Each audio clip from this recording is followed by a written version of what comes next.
وہ آدمی جس میں تنہائی میں اللہ کا ذکر کیا، اللہ کو یاد کرنے بیٹھ گیا، کوئی دیکھنے والا نہیں تھا، وہ تنہا تھا، حجرے میں تھا، اپنے بند کمرے میں تھا، اپنے رب کو یاد کیا۔ اللہ کی یاد کرتے کرتے اس کی آنکھوں سے آنسو ٹپکنے لگے، اس کی آنکھیں آنسوؤں کا خراج دینے لگی۔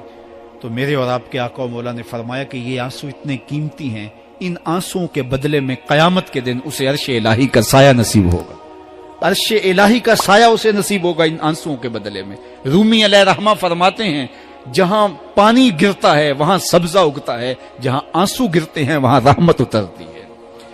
تو اس لیے جو اللہ کی یاد میں رونے کا لطف ہے اور اللہ کی یاد میں آنسو بہانے کا اجر اور صلہ رکھا گیا ہے، یہ گناہوں کو دھو ڈالتا ہے، یہ اندر کی صفائی اور ستھرائی کا سبب اور ذریعہ ہے۔ میرے اور آپ کے آقا و مولا نے فرمایا راتوں کی تنہائیوں میں اٹھ کے قرآن پڑھا کرو اور قرآن پڑھتے ہوئے رویا کرو۔ پھر فرمایا فَإِلَّمْ تَبْكُوا فَتَبَاكُوا، اگر رونا نہ آئے تو رونے کی کوشش کیا کرو۔ حضرت داتا گنج بخش علی حجویری سے ایک مرید نے کہا حضرت اگر رونے کی کوشش کریں پھر بھی رونا نہ آئے، فرمایا پھر اپنے مقدر پہ رویا کرو۔ تم اتنے سنگ دل ہو گئے ہو کہ تمہاری آنکھیں آنسوں کا خراج نہیں دیتی۔ جو رونا نہیں جانتا وہ اللہ کی رحمتوں کو اور اللہ کی کرم نوازیوں کو کیسے سمیٹ پائے گا؟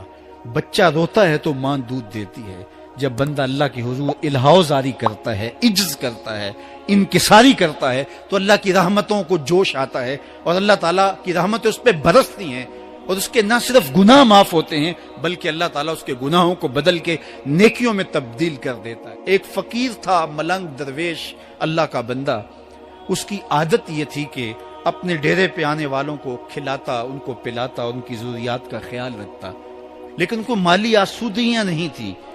ہوتا یہ تھا کہ بعض اوقات لوگ آتے تو ادھار لے کر کے وہ لوگوں کو کھلا دیتا۔ خیر چونکہ فقیر کا مزاج یہ ہوتا ہے کہ لوگ آئیں اس کے ڈیرے سے کھائیں، بابا بلے شاہ نے بھی کہا تھا نا، اٹ کھڑک کے دکڑ بجے تتا ہووے چلا، آن فقیر کھا کھا جاون راضی ہووے بلا۔ یہ فقیروں کا مزاج ہے، تو جو بھی آتا اس کے ڈیرے سے کھاتا اور وہ ادھار اٹھا اٹھا کے لوگوں کی ضروریات کو پورا کرتے رہتے۔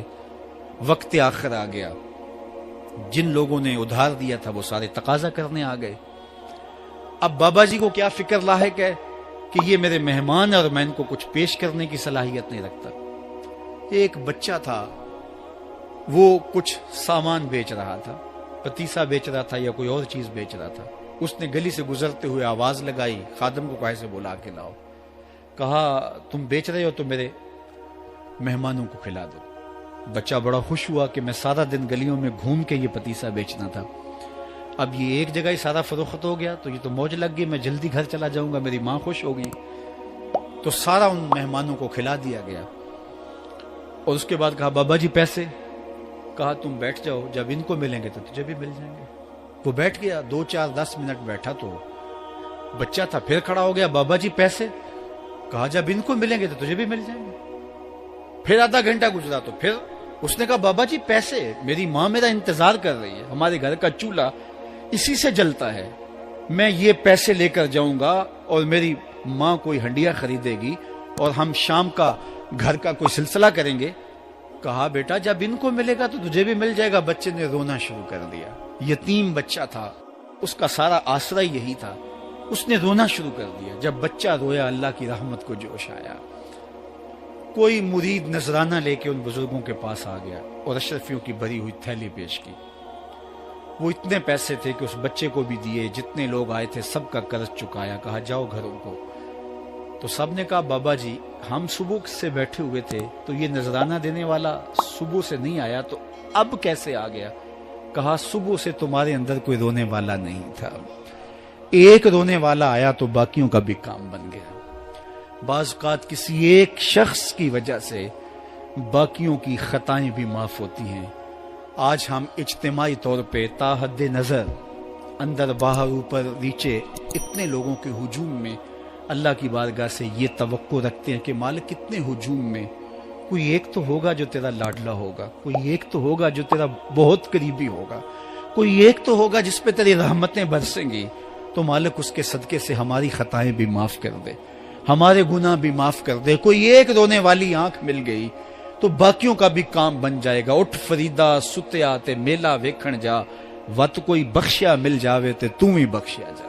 میرے مالک ہم سب کی خطائیں معاف کر دے, ہم سب سے درگزر فرما, اور ہم سب کے باطن کو ستھرائیاں دے دے, ہمارے اندر کو پاکیزگیاں دے دے. بہت وقت میں نے اور آپ نے صاحب گزار لیا, تیزی کے ساتھ زندگی بیت رہی ہے. میں اگر اپنے آپ کو دیکھوں تو میری زندگی کتنی بہاریں کاٹ چکی ہے. اگر آپ اپنے آپ کو دیکھیں, کوئی 60 سال, کوئی 20 سال, کوئی 25 سال, زندگی تیزی کے ساتھ گزر رہی ہے. بندہ جب سوچتا ہے کہ میں 40 سال کا ہو گیا ہوں تو آگے میری زندگی کے اگر 30 سال بھی ہیں تو 30 سال تو کافی ہیں, لیکن وہ پیچھے اگر پلٹ کے دیکھے تو 40 سال یوں گزر گئے جس طرح چٹکی بجائی جاتی ہے. جب چٹکی بجانے کے وقت میں 40 سال گزر گئے محسوس ہوتے ہیں, تو جو باقی 30 سال اگر ہوئے بھی وہ تو گمان ہے میرا, وہ تو گمان ہے آپ کا. ہمیں تو ایک سانس کا بھی نہیں پتا. پوچھا گیا زندگی اور موت کے بارے میں کیا خیال ہے, کہا فجر پڑی ہے, پتہ نہیں ظہر پڑھ سکیں گے یا کہ نہیں. کہا اتنی لمبی امیدیں لگائے بیٹھے ہو, کہا ظہر پڑی ہے, پتہ نہیں عصر پڑھنے کا موقع نصیب ہوتا ہے کہ نہیں. کہا یہ بھی طول عمل ہے. ایک بولا عصر پڑی ہے, پتہ نہیں مغرب پڑھ سکیں گے یا کہ نہیں. کسی نے کہا ایک رکعت پڑی ہے, پتہ نہیں دوسری رکعت بھی پڑھنا نصیب ہوتی ہے یا نہیں. کہا یہ سب تمہارے منہوں کی باتیں ہیں. میں تو کہتا ہوں ایک طرف سلام پھیرا ہے, پتہ نہیں دوسری طرف سلام بھی پھیر سکیں گے یا کہ نہیں. کیا موت اتنی قریب نہیں ہے؟ ہم نے اپنی آنکھوں کے سامنے لوگوں کو جدا ہوتے یوں نہیں دیکھا ہے. ہم کہتے ہیں اس کی خبر سنا رہے ہو موت کی, یہ تو میں نے ابھی سبزی والی دکان پہ دیکھا تھا. لیکن جب موت آتی ہے تو ایک لمحے کا تقدم اور تاخر نہیں ہوتا.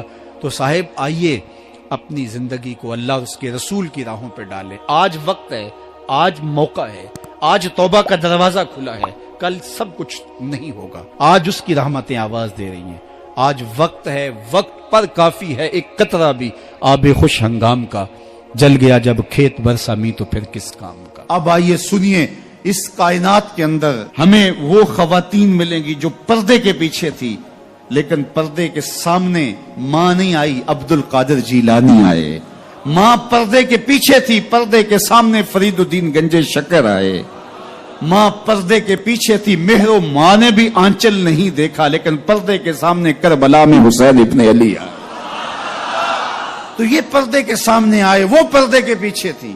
تو جب مائیں پردے کے پیچھے ہوں تو پھر بیٹے جو ہیں وہ پردے کے سامنے آ کے وہ نقش ثبت کرتے ہیں کہ جو لوگوں کے زندگی کے نقوش کو جو ہے وہ اجال دیتے ہیں اور تقدیر بدل دیتے ہیں. تو اس لیے ماؤں کی ذمہ داریاں گھر سنبھالنا ہے,